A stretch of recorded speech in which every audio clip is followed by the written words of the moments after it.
Bonjour, eh bien aujourd'hui je vais vous parler de deux comédiens qui ont commencé aussi par la chanson, mais c'est la nouvelle génération. Je vais vous parler d'abord de Joe Star et ensuite de Bernie Bonvoisin. Donc Joe Star est né à Saint-Denis, il est né en 1967, de son vrai nom Didier Morville. Il a commencé à se faire connaître par le groupe NTM. C'est du rap suprême, enfin tout le monde n'aime pas. Bref, il va commencer par faire une apparition dans le film La Tour Montparnasse Infernale. Et il va enchaîner avec Nous les flics, d'Alain Chabat. Ensuite, Police. Alors, Police, je m'arrête 2 minutes, puisqu'il va avoir le prix du jury au Festival de Cannes de 2011, et l'année suivante, il aura un César. Il va aussi faire des doublages dans un film non francophone qui s'appelle TED 1, TED 2, et il va enchaîner aussi par des silhouettes ou des interventions dans différentes comment dirais-je, téléfilms. Il va aussi s'essayer au théâtre, notamment dans une pièce qui s'appelle Elephant Man, pièce éponyme du film de David Lynch avec Anthony Hopkins et John Hurt. Enfin, j'espère que vous l'avez vu, c'est un film de 1980. D'ailleurs, il est en train de ressortir sur les écrans. Et donc, nous allons enchaîner maintenant avec Didier Bonvoisin. Alors lui, a aussi à peu près le même parcours. Lui, il est né en 1956 à Nanterre.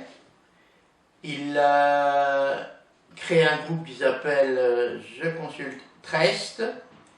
Il est présent dans le film Univers 54, L'Abbé Pierre, avec Lambert Wilson dans le rôle titre, où l'on voit aussi Laurent Terzieff. Alors je parle un peu de Laurent Terzieff parce que c'est un acteur sublime, malheureusement aujourd'hui un peu oublié.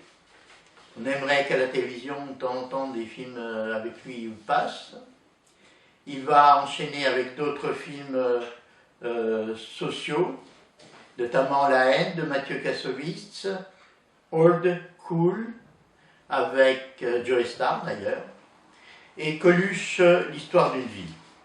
Alors ces deux chanteurs-acteurs ont quand même un point commun, ils jouent vraiment dans des films BCBG, c'est surtout des films sociaux, à caractère sociaux, qui montrent un peu une vie de banlieue, de gens qu'on oublie parce que la vie elle est faite ainsi, on ne peut pas penser à tout le monde, mais ces films ont le mérite de rappeler quand même la société BCBG un peu à l'ordre. L'un est aussi très connu bien sûr des médias, je ne dirai pas lequel parce que vous allez deviner, l'autre a une vie quand même beaucoup plus discrète.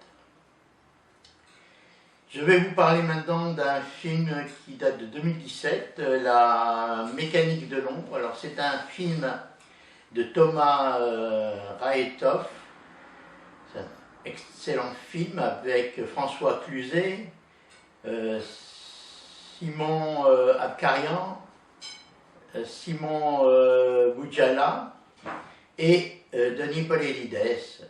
La comédienne c'est Alba Rohrwacher.